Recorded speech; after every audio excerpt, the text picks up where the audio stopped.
Hello, friends, and welcome to today's live level up conversation. We are here on a beautiful Thursday, so let's dive right into today's live level up discussion. Welcome to Level Up with Winnie Sun.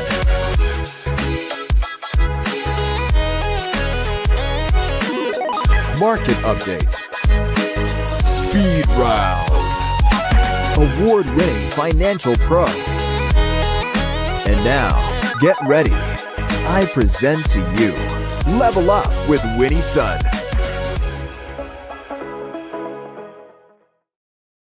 Hi, friends. Welcome. I'm Winnie, your host, an award winning financial pro, a Forbes contributor, and a CNBC council member and contributor. And we are streaming here live, and it's so wonderful to be here with you. Thanks so much for joining us today. Let's start and tell you how the market's doing. Actually, earlier today, I was thinking, oh, this is great. We're going to jump on the show. I'm going to tell you some positive numbers. But unfortunately, that seems to have changed right now because I'm seeing red across the board. The Dow is currently down about 57 points, Nasdaq down about 66, and the S&P 500 is down 13 as well. Unfortunately, there continues to be concerns about inflation and the growth of the economy and all that. And so I wish I had better news for you. The real estate market certainly isn't back yet, but hopefully in the next few weeks we have something better to do for you. But today I thought I would share with you some stories that have been coming out in the realm of Tesla, Elon Musk. I mean, there's so much going on, but it makes sense, right? This is one of the largest companies here, not only in the United States, but in the world. And you have a very dynamic, but also very unique leadership in the realm of Elon Musk. So let's talk about this. So I got two stories to share with you on the realm of Tesla. All right. So one of the stories is shared by Laura Connolly at CNBC, talking about something called a severance package. Now, if you've ever been let go at a company, or you've departed, or you've taken the early retirement package or the buyout package, well, sometimes companies will offer you what they call a severance package. A severance package will win upon when you exit. Well, I guess Tesla has been laying off employees. The talk is like 10,000, and there are even rumors that they could actually increase and double that number to letting go over 20,000 employees. But currently, under Elon Musk's guidance, he actually recently shared out a letter or email, if you will, talking about acknowledging that they sent out incorrectly low severance packages to some employees who were affected by recent layoffs. Now, Elon is saying that he wanted to personally address this mistake in an internal email, promising an immediate fixing of the severance error. So, Tesla, as you can imagine, very large company, has announced a significant reduction in employee costs, cutting over 10% of its global workforce. Now that comes out to about 14,000 plus employees. Now, following the layoffs, Tesla is now redirecting its focus, saying that they're now going to take that money and they're going to really use it for other things. Of course, one of the things that they plan to do is to focus towards developing robo taxis instead of just producing more affordable electric vehicles. They really want to go in this very much a strategic direction. So these layoffs are part of Tesla's strategy to prepare for what they call their next phase of growth. Now, so you know, I don't know about you, but usually a CEO doesn't come out and talk about how well these packages or severance packages were below what they were supposed to be. So you wonder who's in charge of severance package, who did they report to, and who decided to have them at a reduced level? And was it because of other reasons where Elon felt like he needed to step up, and talk about how the numbers were incorrect and to set the record straight, and just making sure that this was shared with their employee base. So hopefully things get better. Hopefully not more employees get laid off, but that's a good sign that at least severance packages will hopefully come to levels where they ought to be. Now, speaking of big things and big moves and compensation, now we just talked about how some employees have gotten laid off, and that number could potentially get bigger, let's segue over the next big move. And this is also on Elon's role at Tesla. Now, Elon is proposing relocating Tesla's headquarters from its current Delaware location to another location, and saying that this is helping to sort of reintroduce a massive compensation plan, which was previously nullified by a judge in Delaware. The proposal, of course, is saying that, well, is it going to be, if they move or they make a change, would this create something called Elon exceptionalism, which would enable Elon to be able to sort of outweigh the conventional corporate governance norms. So, of course, this isn't completely dependent on the courts. Shareholders would have to make this decision as well. And with shareholders, there's a lot of obviously institutional shareholders, such as money managers and different corporations like that. But moving away from Delaware's jurisdiction, which has historically curbed Elon's sort of excessive compensation plan, would really affect how Tesla is governed, and actually would potentially shield Elon from similar judicial setbacks. So we'll see how that unfolds and whether or not they do move their headquarters away from Delaware. Obviously, there were reasons that they moved them, or decided to be there in the first place. But institutional investors hold a substantial share in Tesla. So, of course, they would have to help make the decision possible as well. But yeah, this is a huge, huge amount of a compensation plan that Elon is hoping he will win to be able to continue to lead Tesla forward. But it's a lot of money. It's a lot of money. And if you haven't been following the news, you might want to take a look at just how big. I think the number's not completely locked in yet. So still discussions, but it is definitely in the very large millions for sure. So lots of money, and that's just the beginning of it. Yes, and I see CrossX Fighter joining on YouTube Live. Thank you so much for jumping in and saying hello. It is so great to see you. And those of you who are jumping in live, do know we are live. So come in, say hello. Let me know how your week's been going, and jump in comments and let me know how you feel about that. How do you feel about the reports that layoffs could hit as much as 20% of staff, and yet the CEO Elon Musk feels like they need to move their headquarters to another state so he can actually have a larger compensation plan for himself as CEO? Interesting concept, but we gotta also give it up. I mean, Elon has done some incredible things at his numerous companies, so we'll see how that continues to go, and that we'll follow that story closely. Now, speaking of CEOs, it's almost like a CEO week, and what is the CEO going to do, and who's going to be in the news? Now, this CEO has been in the news for the last couple weeks, and let's just say it hasn't been good news. David Chang and Momofuku, well, they've been in some hot water in the last few weeks because of a trademark issue, trademarking what they call the chili crunch. We're calling it the chili crunch war, in fact. Now, there are several companies have been trying to, have been speaking up, and David Chang and his group have received a lot of backlash against this sort of enforcing of the chili crunch trademark. So Mila is one company that has fired back, and actually is making some fun tactics promoting their own chili crunch versus David Chang's brand Momofuku. So it's sort of called Mila versus Momofuku, sort of the blind taste test of chili crunch sauces, if you will. This is definitely doing very, very well on TikTok, but really this is sort of a bigger issue in terms of trademark tactics.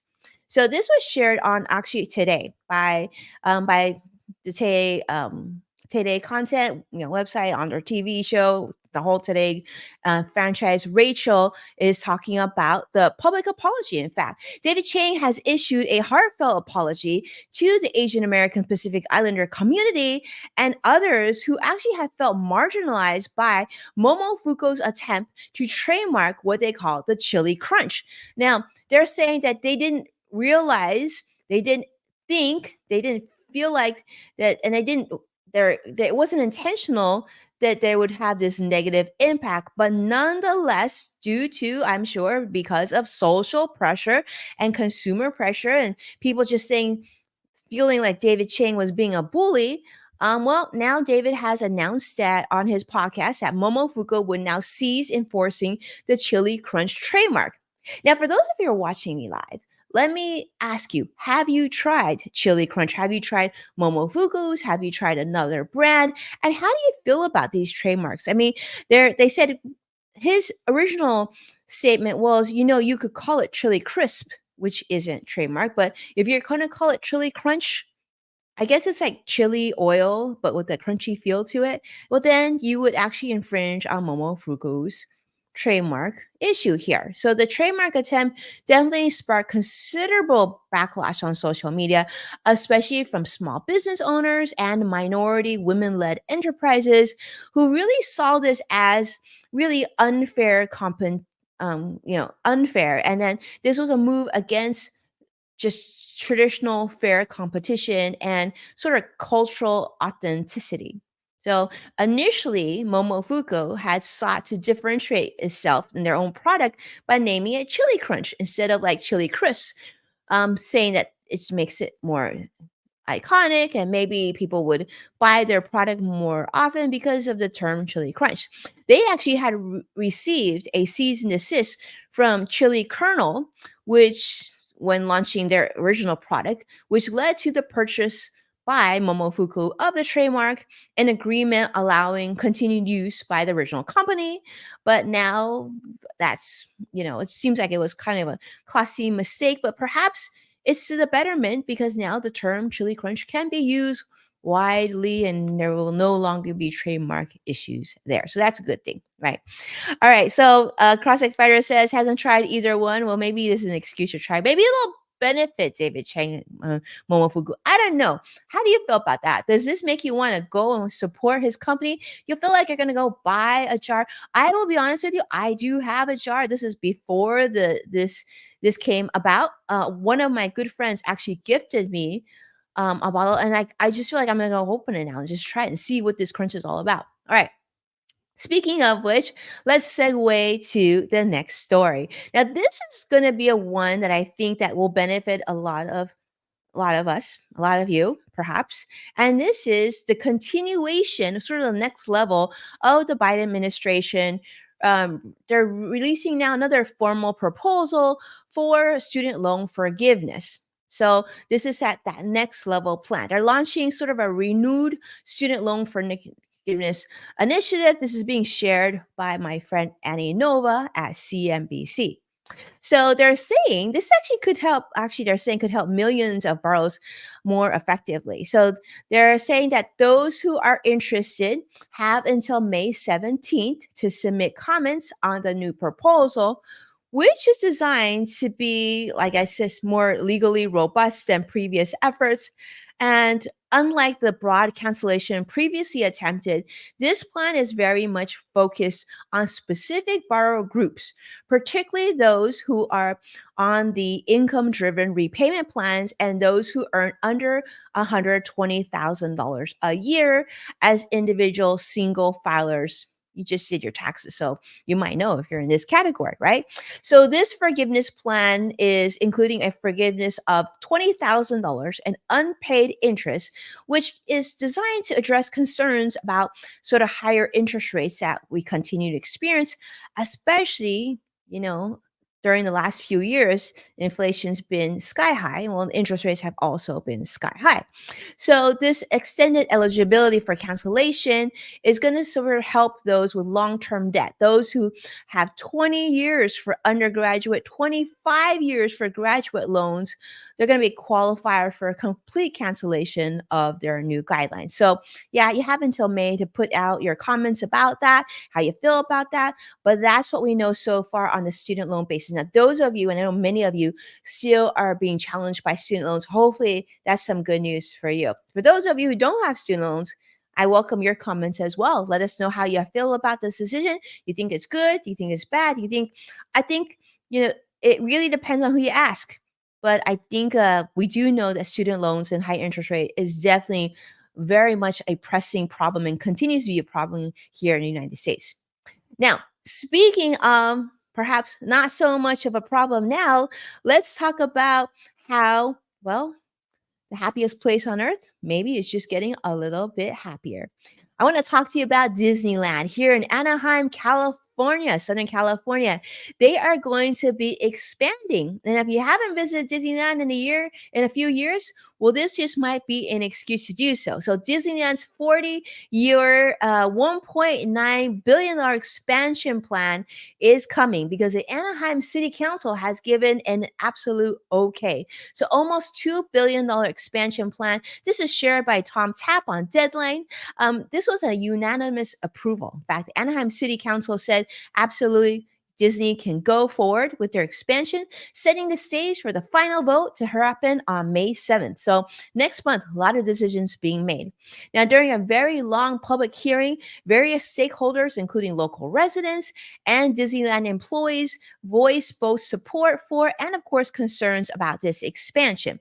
Now, the plan is going to involve the redeveloping 57 acres of underused land, including some parking areas on the parks to enhance the park's attractions and, of course, to accommodate more rides and different attractions and facilities without actually expanding its current borders in Anaheim. So that's a good thing. I'm sure Anaheim residents were happy to hear about that. But the mayor has emphasized that this expansion would bring significant economic benefits to the city of Anaheim, including funding for affordable housing. And they're talking about improvements in parks and other infrastructure improvements. In fact, Disney has also agreed to a $40 million transaction to acquire roadways that surround the resort, which would, of course, also help make this project a little smoother in terms of execution, of course, future traffic management as well, not only during construction, but obviously after. That's always been sort of the big concern is that with so many people visiting Disneyland every year, that also brings a lot of vehicles into the city as well. Now, some of the big complaints or concerns were, of course, due to environmental and regulatory challenges. So this project, this very big project, has faced a lot of scrutiny regarding its environmental impact, particularly considering air quality concerns and, of course, noise concerns. And so they had to do a lot of reviews and potential zoning changes and all that. But on the positive side, the job creation and economic impact, they're thinking Disney's project is probably going to create nearly 9,000 jobs during the construction phase. And then after construction, 4,500 post completion. And of course, they're committing to employing union labor, including local residents and also veterans to help get the job done. So we'll see how that turns out. But I don't know about you. I'm looking forward to seeing what they build at Disneyland. I don't go there as often as I'd like to. It's just, I don't know, it's becoming so expensive. Hopefully, they find a way so that everybody can have at least a day in their park. So hope that's part of their longer term vision as well. That the expansion is sort of Disneyland's strategy to not only modernize the park but also to make it more inclusive. That would be my hope. All right, so let's take a look. Disney, you've never been to Disney? I see CrossX Fighter says I've never tried one before, so maybe that's on chili. But yeah, Disneyland, lots of exciting there. Let me know the last time you've been to Disneyland or maybe Disney World. How do you feel about that? Does it still give you as much joy as when you went younger? And also, I love how they continue to reinvent. I know things Star Wars, and now a lot of now they have California Adventure as well as is the second park that's on the same site as Disneyland, and so it's a great way for you to see two parks. And it also has different themes, and different attractions on the two different parks as well. Now, let's take a look at the market. The Dow is currently down 52 points. Nasdaq is currently down around 82 points. And the S&P 500 is down around 16 points as well. Continue to be in the negative. Now the day hasn't ended yet. We still got almost 2 hours left on the markets. So hopefully things improve a little bit. But with that, I want to just give you a huge thank you. And thank you so much for being a part of the show. If you don't mind, hit that like button and subscribe so you can stay updated on all the latest, newest content that we're going to be sharing. Of course, to watch full episodes of Level Up with Winnie's Son, you can definitely check out Amazon Fire, Samsung, LG, Roku, and of course, NASDAQ as well. For those of you who are sharing the show, just like Joshua has been doing, make sure to tag at Winnie's Son to show your support so I can properly thank you on a future episode. A huge, huge thank you to Joshua. Thank you for your ongoing support. I don't take it for granted. I truly appreciate it. Okay, for more on all things content and business, feel free to reach out and send me a message. Let me know what you'd like to see on the show, what you love to hear on the podcast. If you didn't know already, I have a podcast called Yes Factor with Winnie's Son, which you can see on Apple Podcasts, LinkedIn, and it's part of the LinkedIn Podcast Network. With that, I'll see you very soon. I hope you have a beautiful day. Stay well, stay safe, and I'll talk to you soon. Take care now. Bye-bye.